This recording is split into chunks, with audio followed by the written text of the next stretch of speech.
Hi, welcome to part two of the audio lecture of modern art of the second half of the 20th century, and then on into contemporary art of today. We stopped the last lecture discussing Jackson Pollock, and he was the one who developed a form of painting called action painting. This is the process where the artist drips and splashes paint across huge canvases. He used house paint and he worked in a very spontaneous fashion. From the late 1940s to the mid-50s is when he did most of his work. And at the same time he was undergoing psychoanalysis and so exploring the realm of his unconscious mind. Like the Surrealists, Pollock believed that his art accessed the unconscious mind, and with action painting and in a spontaneous fashion he could bypass conscious thought. In viewing his work, we are seeing a moment in time as experienced by the artist. I actually again saw one of his works at the recent exhibition at Crystal Bridges, and I really came to love the power of the work. It was absolutely vibrant and alive, even this 50 years plus since it was painted. So Pollock did live a fast-paced life, and he struggled with alcoholism, and he died in a car accident at the age of 44. In 1956.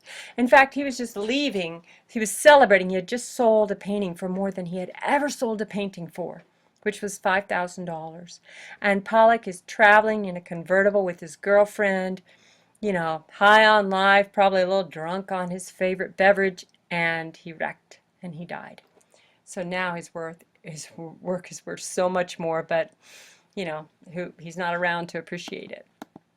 Here's something that's really fun. It's one of the most controversial styles to come out of the last half of the century, pop art.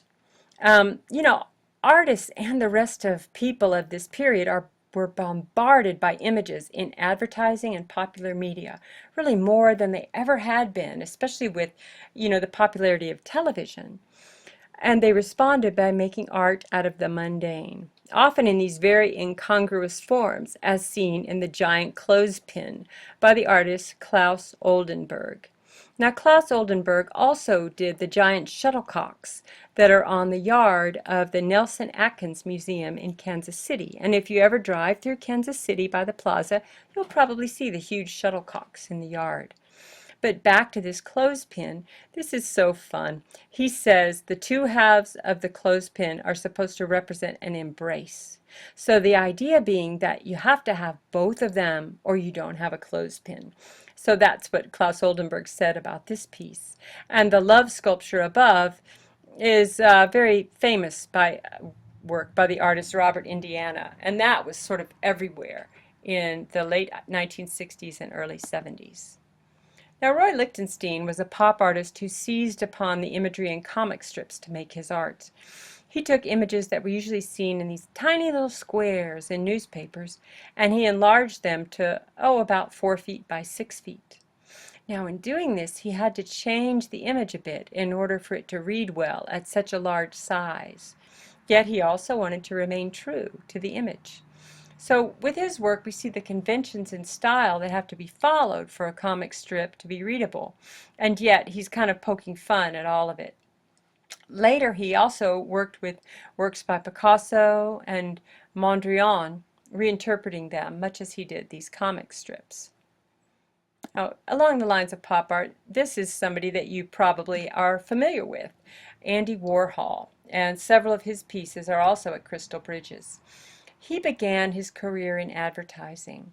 In 1960, as the pop art movement was emerging, he changed his direction and began to create art that documented popular culture. By using the medium of printmaking, he actually used silkscreen. He was able to reproduce his images in a variety of forms. So what he would do is he would take a picture of a human being, such as Marilyn Monroe, and represent her as the star, as the image, rather than the human. In Coca-Cola, he's reproduced an image that is so commonplace it could go unnoticed. Actually now, in the 21st century, this kind of a cola bottle has become kind of iconic. Warhol felt that he wanted his art to celebrate the mundacity of life. He wrote that, quote, "Pop artists did images that anybody walking down Broadway could recognize in a split second. All the great modern things that the abstract expressionists tried not to notice at all." Like we have the abstract expressionists that maybe want to rise above all that silly chitch. And then we have Warhol, who's diving right in and making art out of this popular imagery. He had a studio called the Fun Factory, and it was a famous party place, and I believe quite a few drugs were done there. And, you know, a lot of people got a little messed up behind that. But it was also a center of the avant-garde movement in New York in the 1960s. This guy, Duane Hanson, you've probably perhaps seen his work around if you've been to a museum. He combined both pop art and realism in his work, always with humor. He depicted ordinary people with this exacting detail, and while his earlier work did deal with these large social issues, around 1970, he changed, and he said you could say more with a whisper than with all this screaming and hollering. So he began to make these sculptures that were intended to hold a mirror up to certain aspects of American culture.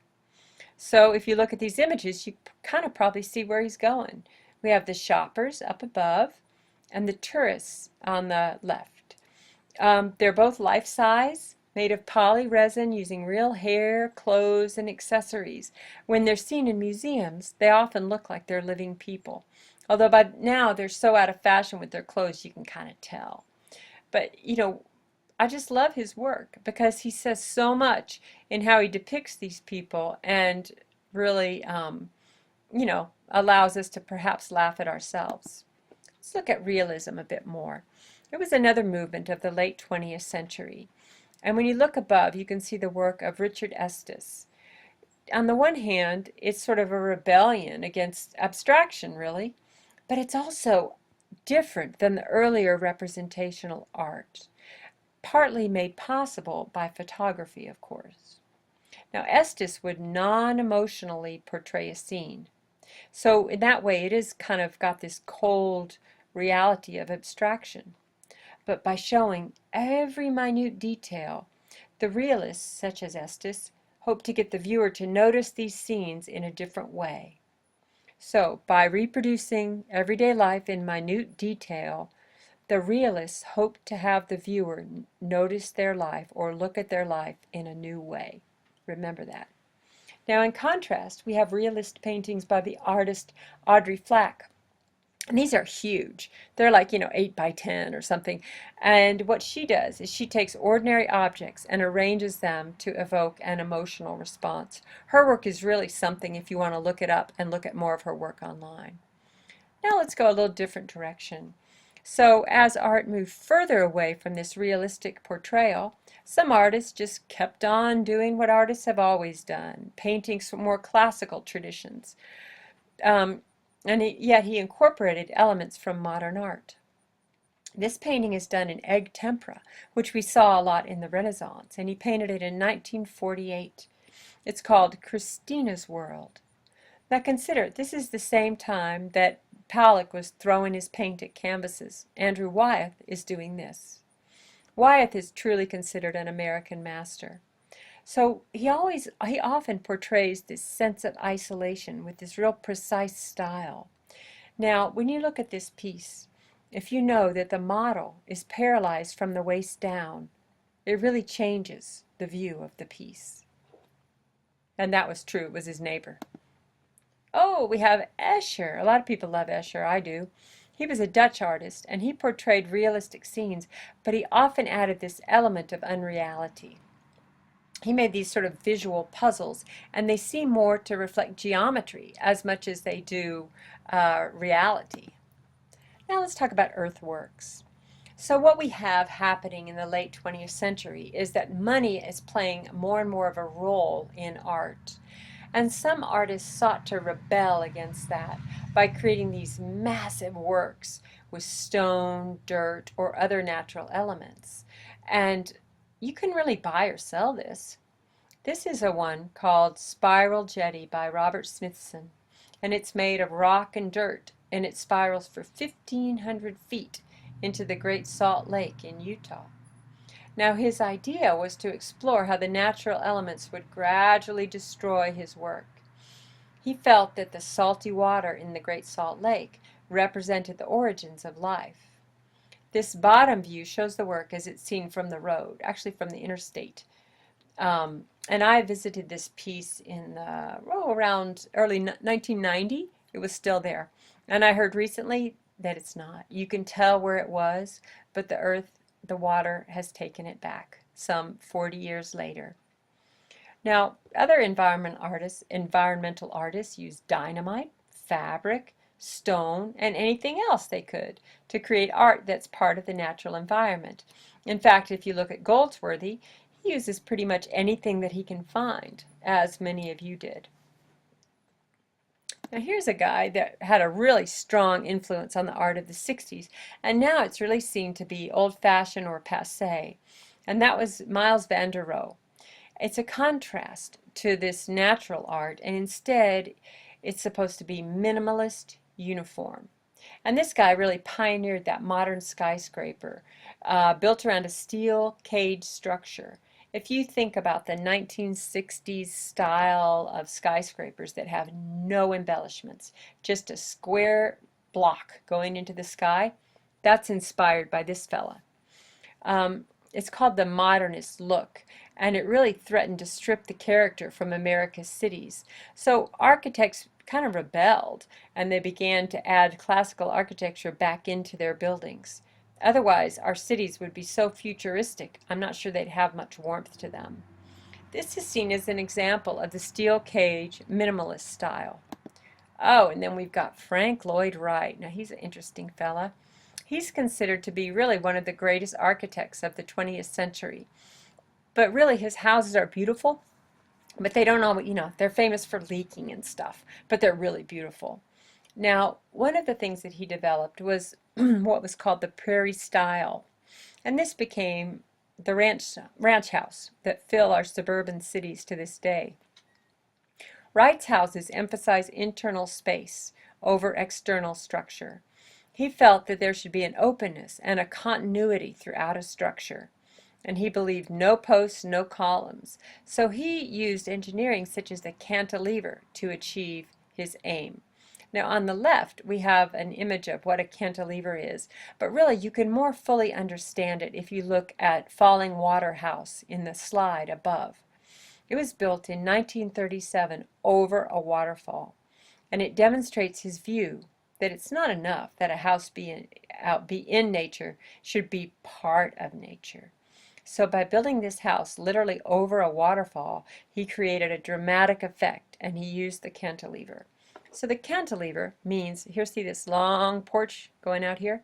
It's got to be weighted back in the earth to balance it. So that would be the cantilever, would be this post that allows the horizontal projection to go out at some length without having a support underneath it. So now we're just going to move on into the next millennium. And at the same time, we have two forces. There's a desire to really push limits, and we haven't even discussed digital art, which seems to be taking over much of the fine art world. And at the same time, there's a desire to return to classical principles. Both of those that are pursuing the more classical styles have the benefit of the innovations of the last 2 centuries, and at the same time, those people that are exploring digital art can hopefully bring in some of the classical influences as art continues to evolve, as art has evolved throughout the ages. Now, as artists explore new media, they can really come to see that there continue to be no limits to the possibilities of creative expression, except of course those developed by the human mind, and who needs that? This concludes the slide lecture on Modern 2, and I just want to say thanks for listening.